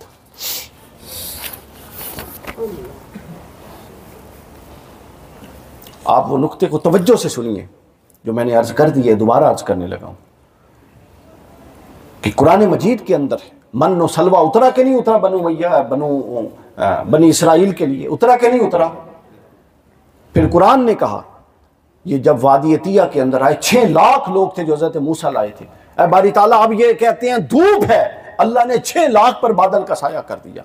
क्या सहाबा कराम के लिए ये साया और ये भूख और प्यास के वक्त में मौजज़े नहीं हो सकते थे? नहीं हुए, चूँकि हजूर उसवा हसना थे, और उसवा तब हो सकता है कि जब इंसानी सतह पर जिद्दोजहद करके नताइज पैदा किए जाए। हर मुमकिन मुज़ाहमत बर्दाश्त करके हजूर ने नताइज पैदा किए। ये सीरतुन नबी का वो हिस्सा है जिसकी तरफ हमारी तवज्जो बहुत कम है। मिलाद में आम तौर पे मजालिस में इसका तज़किरा नहीं होता, जिसकी वजह है कि नौजवान अमल से दूर है, नौजवान शख्सियत नबवी के फैज़ से दूर है, नौजवान की जहन पर करिश्माती शख्सियत तो कायम है, मगर वो शख्सियत कि वो उसकी मोहब्बत में डूब जाए कि जो मेरे लिए अगर कोई एक थप्पड़ खाए तो मुझे उसका एहसान मंद हूँ, तो जिसने मेरे लिए पत्थर खाए थे उसका मैं एहसान मंद क्यों ना हूँ, उसका मैं एहसान मंद क्यों ना हूँ। ये सुन्नत जारी है हमेशा के लिए। और ये आप लोग जो दीन के दाई हैं, जो तहरीक मिनहाजुल कुरान के अहदेदारान हैं, ये आप लोगों के लिए है, ये फ़र्ज़ है आप लोगों का। अल्लाह के रसूल ने फरमाया, सही मुस्लिम हदीस, इन्नल्लाह कि बेशक अल्लाह ताला ने, इन्नल्लाह ज़वा लियल अर्दा फ़राइतु मशारिकहा व मग़ारिबहा व इन्न उम्मती सयब्लुगु मुल्कुहा मा ज़ुवी अली मिनहा। सही मुस्लिम में अल्लाह ने फरमाया, अल्लाह ताला ने मेरे लिए, हज़ूर फरमाते हैं, ज़मीन लपेट दी, समेट दी, तो मैंने देखा कि मशरिक़ भी देख लिए और मग़रिब भी देख लिए, और मैंने देखा कि मेरी उम्मत के झंडे और मेरे दीन की दावत हर उस खेमे में पहुंची हुई है जो मशरिक़ में लगा हुआ है या मग़रिब में लगा हुआ है। क्या हजूर के दौर में लग गया था? नहीं। हजूर ने ये जो सीरत दी है जिद्दोजहद वाली, इसके नतीजे में जब आप दावत का काम फैलाएंगे, एक एक घर में जाएंगे, तो ये हमारे कंधों पर जिम्मेदारी है। खत्म नबूवत के बाद नबूवत खत्म हो गई है, नबूवत का काम नहीं खत्म हुआ, कार नबूवत आज भी जारी है, जो अब हमारे कंधों पर, जो अब हमारे कंधों पर। और इसी तरह हजूर ने फरमाया था, मुस्नद अहमद की हदीस, हजूर ने फरमाया कि रोए ज़मीन पर कोई ईंट का और गारे का बना हुआ ऐसा घर नहीं होगा, और कोई कंबल में बैठा हुआ शख्स ऐसा नहीं होगा कि उस तक मेरे दीन की दावत न पहुंच जाए। वो किसने पहुंचानी है? वो हमने पहुंचानी है। वो किसने पहुंचानी है? हमने पहुंचानी है। अब देखिए कि हमारी पोजीशन क्या है दावत के काम में। अगर आप लोग डिस्कनेक्ट हैं और ये समझे हुए हैं ये तो मिनाजुल कुरान वालों का काम है, ये तो यार उनका अपना ज़ाती फलां का, ये कोई किसी का ज़ाती काम नहीं है, ये किसी का कॉपीराइट या प्रॉपर्टी नहीं है। देखिए इनफरादी तौर पे भी काम हो सकता है, लेकिन नताइज हमेशा इज्तिमाई काम से आते हैं। मिनहाजुल कुरान का मैं तज़किरा इसलिए कर रहा हूँ कि ज़्यादा अहदेदारान बैठे हैं। अगर आप किसी और जगह जाना चाहते हैं, आपको पास इससे बेहतर कोई ऑप्शन है, आप जाइए, लेकिन दीन के काम से अपने आप को डिस्कनेक्ट ना कीजिए, बाहर सूरत कीजिए। और जो ओहदेदारान हैं तहरीक मिनहाजुल कुरान, हजूर शेखुल इस्लाम ने तो बुनियाद, और फिर आप हजूर अलैहिस्सलातु वस्सलाम की ज़िंदगी का पूरा अक्स आपने देखें कि कैसे हर शय इंसानी सतह पर जिद्दोजहद के साथ की। लोग गालियां देते थे, लोग न जाने क्या क्या इल्ज़ाम लगाते थे, लेकिन एक अरसा लगा, अरसे के बाद वही लोग, वही उलमा अब फिर पलट के आए हैं कि नहीं आए। लेकिन दरमियान में बेसब्री नहीं है, दरमियान में रिएक्शन नहीं है कि कोई अगर हमारे साथ नहीं है तो उसको बुरा कहें, कोई अगर हमारे खिलाफ है तो हमारे पास जवाब आ गया उसके खिलाफ जाने का। दाई किसी की मुखालफत नहीं करता, दाई अपने पैगाम को आगे पहुंचाता है। सब लोग अच्छे हैं जो काम कर रहे हैं।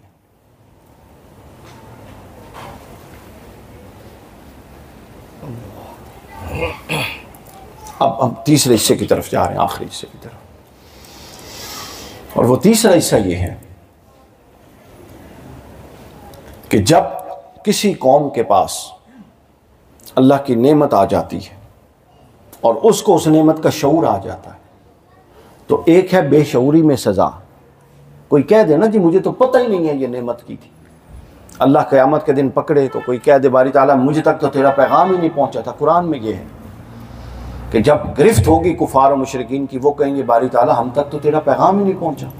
तो अल्लाह ताला फिर अंबिया को खड़ा करेगा, वो जिस कौम का फ़र्द था उस कौम का नबी खड़ा होगा और वो कहेगा बारी ताला ये झूठ बोलता है, मैंने अपना पैगाम पहुंचा दिया था।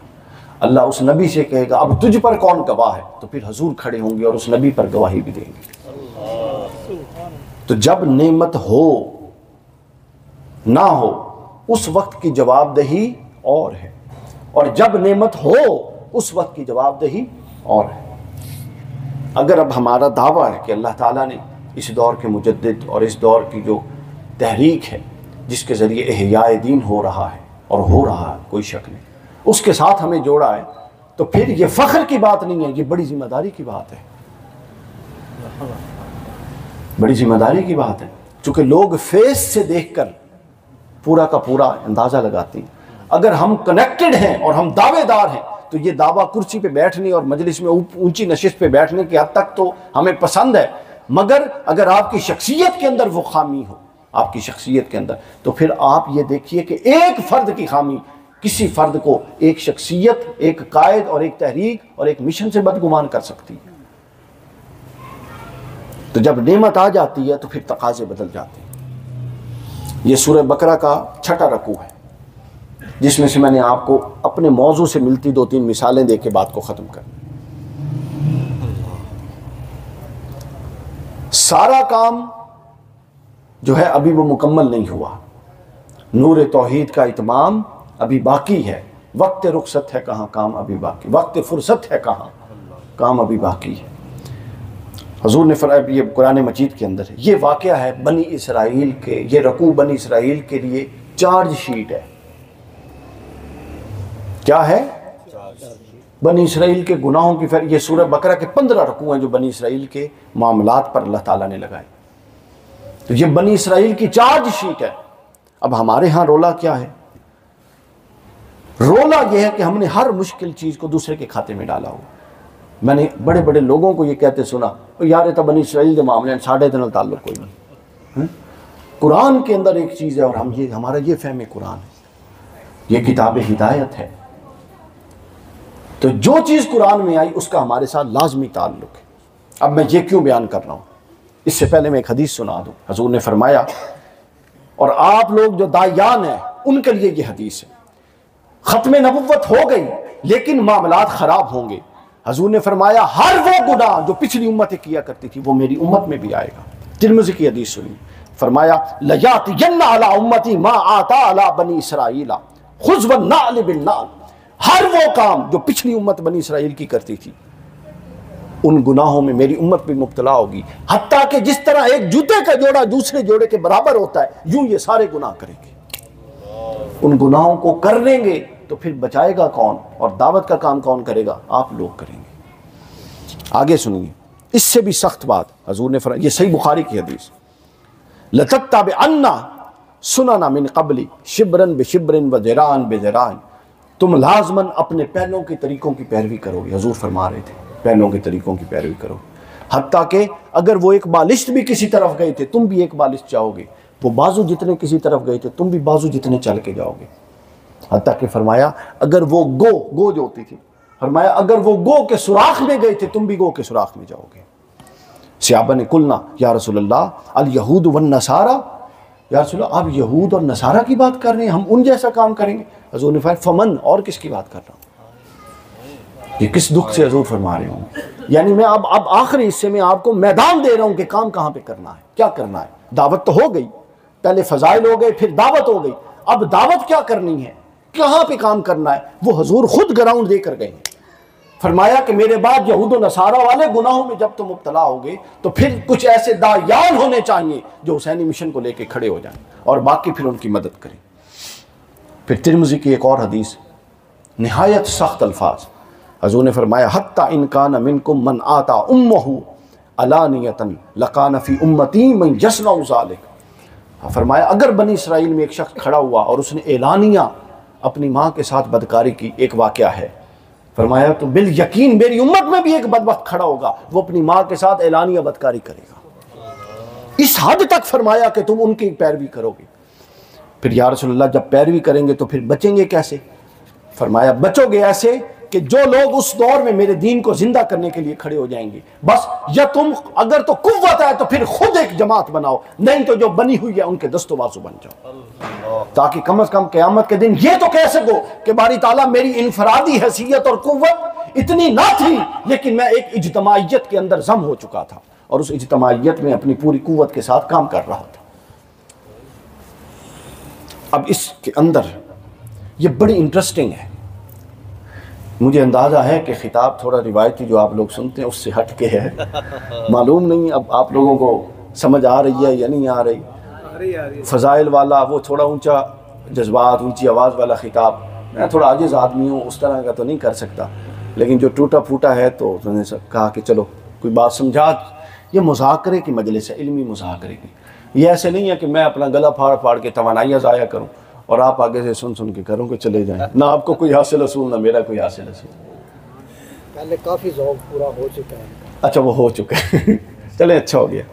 अब ये रकू जो है इसमें देखिए, अब अहम पॉइंट जो मैंने समझाना है कि जब किसी नेमत का शऊर आ जाता है तो जवाबदेही का लेवल चेंज हो जाता है। अब इसके अंदर अल्लाह ने बनी इसराइल पर एक अपनी नेमत बताई, उस नेमत पर बनी इसराइल का रवैया बताया, फिर अपनी गिरफ्त, फिर एक नेमत बताई, फिर उस नेमत पर उनका रवैया बताया, फिर गिरफ्त। अल्लाह ताला नेमत देता है, फिर नेमत के बाद अर्श पर बैठ के देखता है कि इस नेमत पर मेरा बंदा रिएक्ट कैसे करता है।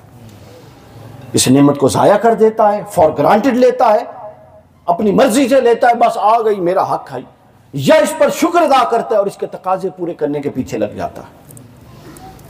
अब ये सब बात, इसमें सबसे पहले अल्लाह ने फरमाया बनी इसराइल अज़कुरु निअमती अल्लती अनअमतु अलैकुम इन्नी फद्दलतुकुम अलल आलमीन, मैंने तुम्हें आलमीन पर फजीलत दी। अब उनका किस्सा आ रहा है। सबसे पहले ये उन पर नेमत थी, फरमाया क्या कि जो फ़िरौन था, इज़ नज्जैनाकुम मिन आल फ़िरऔन यसुमूनका सूअल अज़ाब, वो कितना सख्त तुम पर अज़ाब था कि फ़िरौन तुम्हारे लड़कों को ज़िबा कर देता था और तुम्हारी लड़कियों को ज़िंदा रखता था। जहाँ तक सुना हुआ है ना, आगे सुनो। अल्लाह फरमाता है तो मैंने फिर तुम्हें उससे निकाला, व अग़रक़ना आल फ़िरऔन व अंतुम तुनज़रून। ये कौमी रवैया जो मैं बयान कर रहा हूँ, ये पाकिस्तानी सतह पे भी ले लें, तंजीमी सतह पे भी ले लें, इनफरादी सतह पे भी ले लें। फरमाया कि क्या तुम उस अज़ाब अज़ीम में मुब्तला न थे जिसमें फ़िरऔन करता था, थे कि नहीं थे? अल्लाह फरमाता है कि मैंने अग़रक़ना, उनको गर्क कर दिया। कैसे गर्क किया कि मूसा को कुव्वत दी, मूसा ने अपने असा से दरिया को दो हिस्सों में तकसीम कर दिया और दरमियान से दरिया के अंदर से रास्ता बन गया और हज़रत मूसा अपनी पूरी कौम 6 लाख लोगों को लेके गुजरे।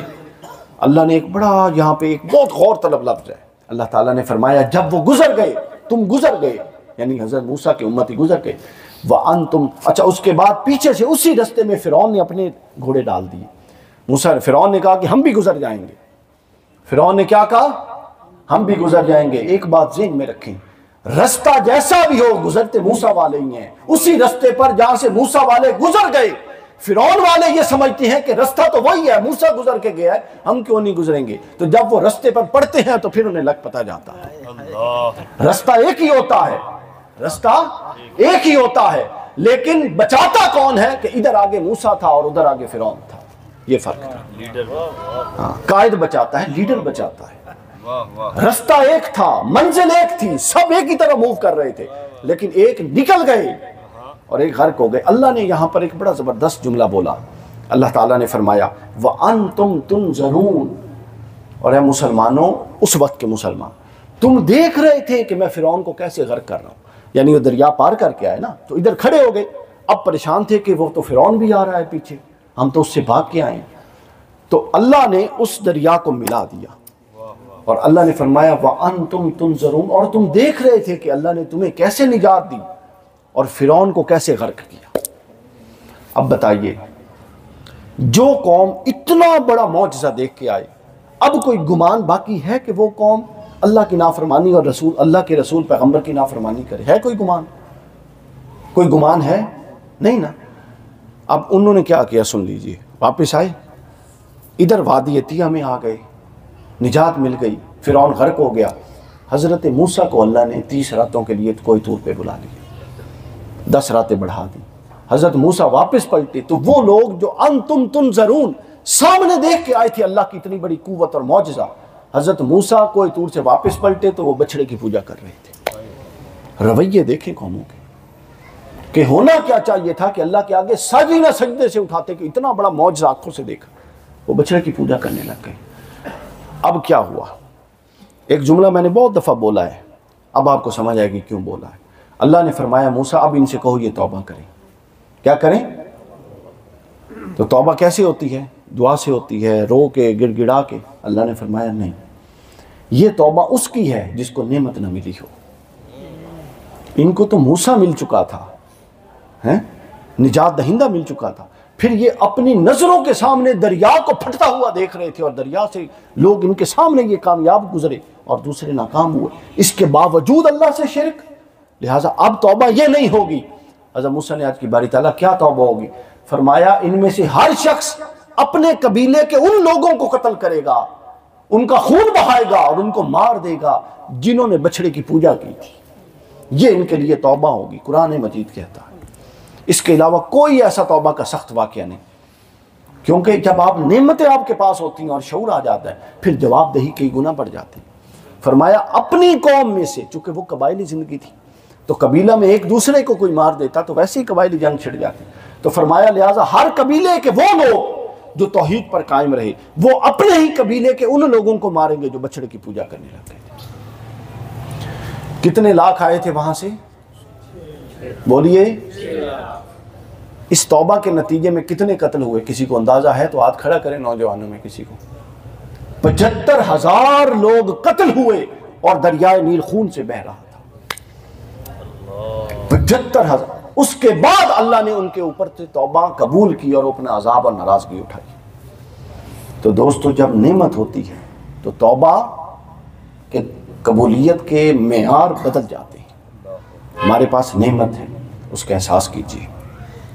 अच्छा, अब इतनी जो कौम, अब कौमी रवैये भी समझते जाए ना साथ साथ, जो कौम इतनी बड़ी आजमाइश से गुजरी हो कि उसने अपने ही 70-75,000 लोग मरवाए हों, तौबा में कत्ल करवाए, उनका रवैया बताइए क्या होना चाहिए? अब कोई गुंजाइश है अल्लाह की नाफरमानी की? है? गुंजाइश तो पहले नहीं थी जब दरिया को देख लिया था, फिर की, फिर ये अब इससे बड़ी भी कोई गुंजाइश है? नहीं है। अब आगे सुनने क्या करती है। वइज़ कुल्तुम या मूसा लन नुअमिना हत्ता नरल्लाह जहरतन। हज़रत मूसा अब आ गए, ये कत्ल का वाक़या ख़त्म हो गया। हज़रत मूसा ने कहा, जो बाकी बच गए, हज़रत मूसा ने कहा कि ये तख्तियाँ हैं, तौरात लेकर आए थे ना, वो तख्तियों पे लिखा हुआ था, रिटन, ये अल्लाह की तरफ से आया, मुझे अल्लाह ने दिया, इस पर अमल पैरा हो। तो पता क्या कहती हैं? रवैया सुनने सर कौमों का ऐसा। वइज़ कुंतुम या मूसा लन नुअमिना लका हत्ता नरल्लाह जहरतन, कहने लगे मूसा हमें क्या पता ये तुम्हें अल्लाह ने दिया है कि नहीं दी, हम तो उस वक्त तक नहीं मानेंगे जब तक आंख से ना देख लें अल्लाह तुझे ये तख्तियां दे रहा है। रवैये देख, क्या हमारे रवैये इससे मिलते जुलते नहीं होते जा रहे? कमो बेश सूरत हाल, नौयत, मसाइल मुख्तलिफ है, लेकिन रवैये हमारे इससे भी बदतरीन होते जा रहे हैं। उन्होंने कहा हम नहीं मानेंगे जब तक हम ये ना देख लें कि अल्लाह ने तुझे डायरेक्ट दी है। हज़रत मूसा को बड़ा मलाल हुआ, लेकर कोह तूर पे चले गए। अल्लाह की तरफ से एक कड़क आई और सब के सब मर गए। मुफस्सिरीन ने लिखा है बेहोश हो गई, लेकिन कुरान के लफ्ज़ ये नहीं है, मैं कुरान के लफ्ज़ को बेहतर समझता हूँ इसकी ताबीर। अल्लाह ने फरमाया सुम्मा बासना मिन बादि मौतिकुम, तुम आए, अल्लाह की एक कड़क आई और सबको मार दिया। फिर अल्लाह ने अपनी कुदरत दिखाने के लिए उन मुर्दों को फिर जिंदा कर दिया। अब बताइए इसके बाद भी कोई गुंजाइश है कि कोई अल्लाह की नाफरमानी की जाए? ये मैं क्यों बयान कर रहा हूँ कि हम हर नाफरमानी के बाद एक तौबा करते हैं और फिर तौबा के बाद उससे बड़ी नाफरमानी करते हैं। ये वो कौमों का रवैया है जो पिछली कौमों का था, और हुजूर ने फरमाया कि वो मेरी उम्मत पर बीतेगा और हम पर बीत रहा है। हमने दोस्तों इसमें मुब्तला नहीं रहना, इससे निकलना है, इस्लाह करनी है अपने घर की, अपनी ज़ात की, अहलो अयाल की, मोहल्ले वालों की, फिर जहाँ तक दायरे कार है सबका। कू अनफुसकुम व अहलीकुम नारा, अपने आप को भी और अपने घर वालों को भी आग से बचाओ। आग से आपको नारों ने नहीं बचाना, आग से आपको कि बेशक आप किसी के साथ भी वाबस्ता हो जाएं, अगर आपका किरदार ये है तो आपको किसी ने नहीं बचाना। ये गलत फहमी है, किसी को कोई पीर बचा रहा है, किसी को कोई बचा रहा है, ये सब बर्रे सखीर की ठोंग है जो हमने रचा। अब तो जन्नत टिकट जेब भी होंगे साढ़े, जरा कोई बन रहे, कोई कहता जी सुन्नी मैं तय करांगा, कोई कहता जन्नत मैं नाल जाएगा। ये सब ड्रामे हैं। ये वो लोग हैं जो इस्लाम की गैर संजीदा अप्रोच रखती हैं। ये वो लोग हैं जिन्होंने कुरान ही सीधे तरीके से नहीं पढ़ा। एक संजीदा नबी की उम्मत गैर संजीदा रवैयों में आ चुकी है। ये कोई कुरान और सुन्नत की तालीमात, कुरान, अब मैं एक दफ़ा गया था, मालूम नहीं अब कहाँ प्रोग्राम था, बहुत बड़ा प्रोग्राम, वहाँ बहुत बड़े एक नात खान थे हमारे मुल्क के, बहुत बड़ा नाम नहीं लेता, वो नात पढ़ रहे, वो कहते हैं सोना आया तो सज गए ने गलियां बाजार की, सोना आया तो सज गए ने। मैंने उससे माइक ले लिया, मैंने कहा सोना इस वक्त से आया कि गलियां बाजार सजाओ? मैंने कहा नहीं, अगला शेर तब होगा, पहले आप इस बात का जवाब देंगे कि सोना इसलिए आया था गलियां बाजार सज जाए। ओ भाई सोना तो इसलिए आया था थोड़े किरदार सज जान, तो तुसी गलियां और बाजार के पीछे पै गए हो।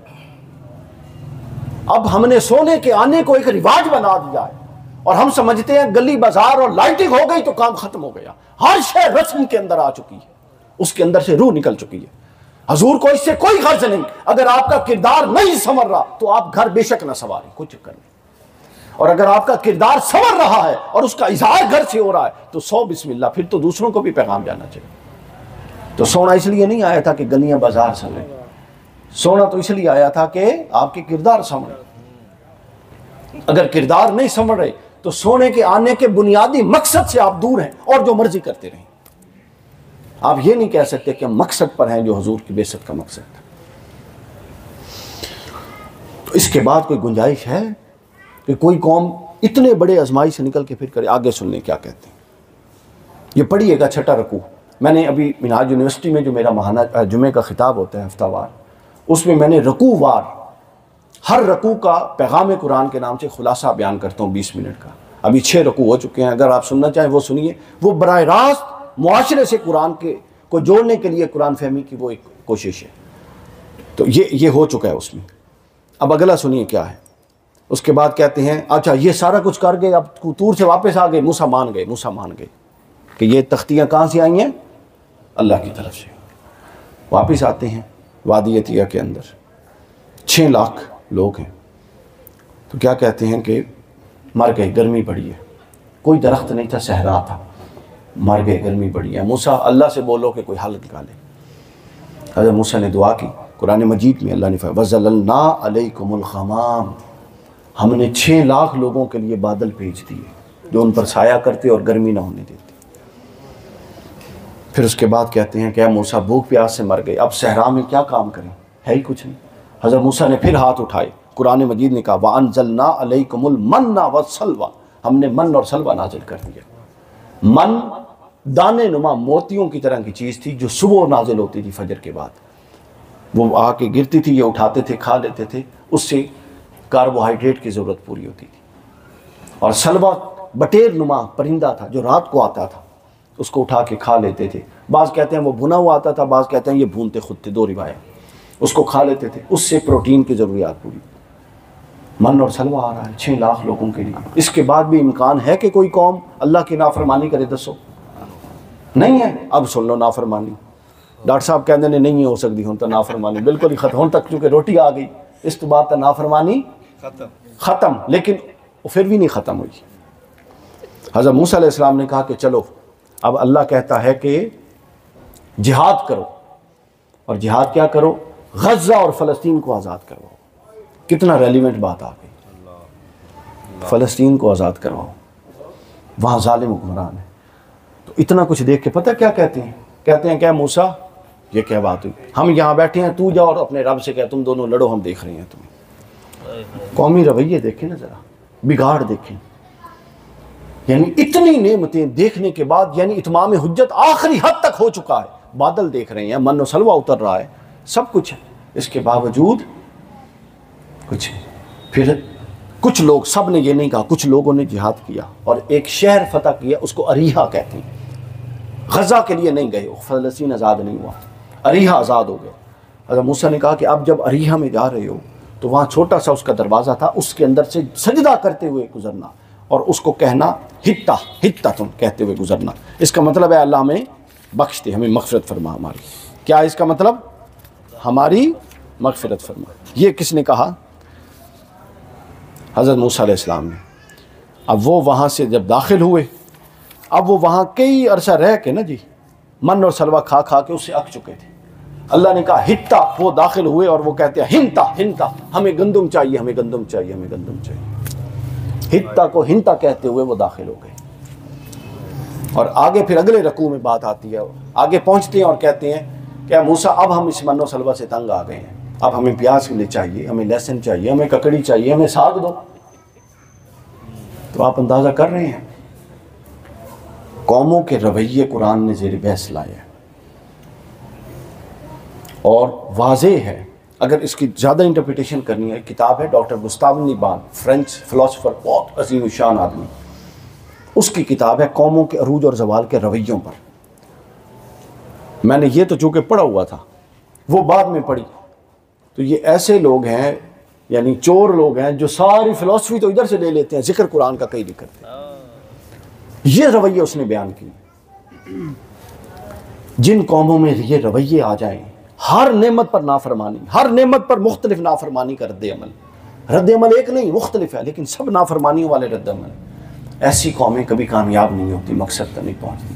तहरीक मिनहाजुल कुरान को हज़रत शेखुल इस्लाम ने इसलिए बर्पा किया कि हम इन नेमतों पर अपना रद्द-ए-अमल दुरुस्त करें और अपने तकाज़ों को समझें और अपने फ़र्ज़ को समझें और लोगों को उनके फ़र्ज़ याद दिलाने की बजाय अपने फ़र्ज़ पूरे करें। हम में से हर बंदा दूसरे को उसके फ़र्ज़ याद दिलाना चाहता है, अपने फ़र्ज़ पूरे करें। इमाम गज़ाली, आखिरी बात हमारी गुफ्तगू ख़त्म हो गई। इमाम गज़ाली रहमतुल्लाह ताला अलैह ने मुकाशिफ़तुल क़ुलूब में एक बात बयान की। कहते हैं कि एक नबी से या एक किसी बुज़ुर्ग से शैतान की मुलाकात हो गई और उन्होंने शैतान से पूछा कि ये बता, इब्लीस से, कि तेरा आखिरी हरबा जो बंदा है, ये तहरीकी ज़िंदगी में बड़ी इंपॉर्टेंट बात है जो भी मैं करने लगा, तेरा आखिरी हरबा क्या है जो तू बंदा मोमिन पर अपनाता है? इब्लीस ने कहा कि बता देता हूँ, लेकिन मैं वादा करके ये बता रहा हूँ कि आइंदा मैं इतने काम की बात किसी को नहीं बताऊँगा।